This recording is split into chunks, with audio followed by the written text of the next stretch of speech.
When we were more in than out, but we out. Particularly Australia. And today, I look with some degree of embarrassment and shame that the umpire is no longer in control of the game, but the players are in control. The players now have 2 referrals per team, and they are in control based on a flawed technology. So the umpires say, you're out.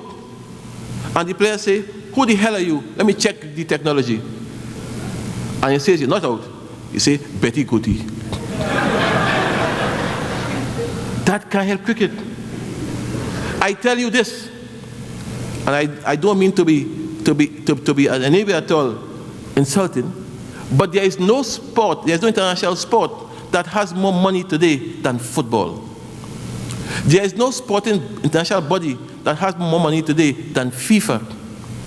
But FIFA will never have a technology in the sport that undermines the respect and the dignity of the referee. And when you bring that technology and you tell the player who is walking halfway out and then turns around and says, listen, let me see a referral, and he says he's not out, you undermine the umpire's dignity and respect. And I tell you tonight, if anything will add to the death of cricket, that will. That will. If you want to use technology, let the umpires use technology to help them, and the umpires must check the technology to see how much they're right or wrong. Let the umpires do it if they want to. If they don't help, let the umpires consult the technology and say, let me check my decision. But no player has the right to question the umpire. And Chris Gayle will pay a price for that sooner rather than later. Before I end, because I was told I have 12 minutes, I have only 11 and a half. Before I end, I want to give a word of caution to the host, Wipa, my friend Dinners. And I want to say to him and to Wipa that I spend most of my living life in the air on American Airlines. From time to time, I'm on the ground. And when I'm on the ground, I hear things.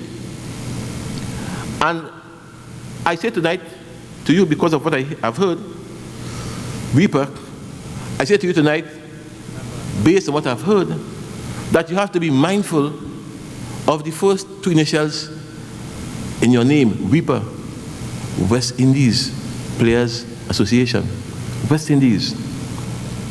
There is some talk on the ground that Wipa has become a TNT institution. I don't know. Be careful. There is talk on the ground that Wipa office is in TNT. It can't be anywhere else. So to the CFU office, but the talk is on the ground. There is talk on the ground that the vast majority of Wipa staff is from Trinidad and Tobago. There is talk on the ground that the last banquet like this was in Trinidad and Tobago. And the talk goes on and on and on because people, Dinners, look to chip away at an institution's strength. If there is merit in these talks, if there is merit in what people are saying, if there is merit in what I have been told, I ask you to look within yourself and to widen and broaden the image of Wipa. I ask you also, therefore, to let Wipa be reflective of the wider Caribbean. And at the same time, too, I want to say that there is the perception that Wipa is a trade union. And of course, that it is based on confrontation. If that is so, I want to ask you tonight to go back to the early days of Wipa and let Wipa be the professional association that it, of course, once was. Let it now be more prone to dialogue than confrontation. Let it now be more concerned about youth development than about negotiations for West Indies cricketers or a few first-class players. Let it, of course, work in conjunction with the cricket board to market the players. I was in my office, when I left the Oval and back to the office, and I was asking a member of staff, what's the score? And she says to me, England is bowling. I say, England is bowling? She says, England is bowling. I say, well, why is it so? She says, well, they have a fellow called Barker. Who is he? He's not from England? Barker is from England. I said, no, he's not from England. She said, well, where is Barker from? I too didn't know. Barker or Baker, I don't know what his name is.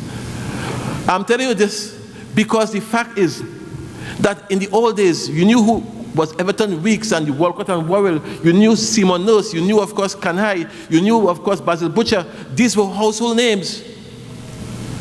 Today, we don't know who some of the players are. And therefore, we have to market them. We have to market them. And I tell you this because, you know, at the end of the day, I want you to understand that nothing in life comes easily. In fact, it shouldn't be so either, because easy come, easy go. Last night, I was at the Marvin Lee Stadium when Trinidad and Tobago qualified for the World Cup final in Egypt last night.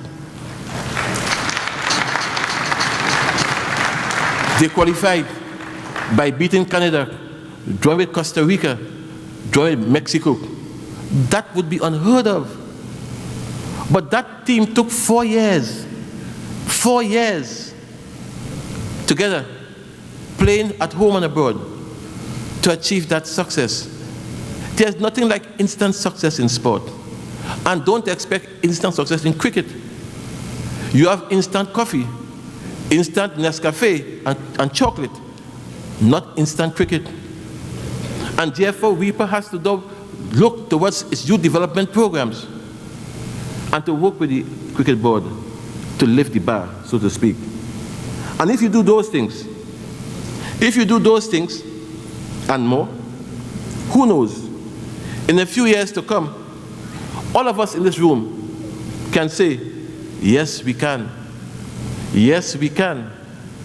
Yes, we can return West Indies cricket to its pristine glory. I thank you.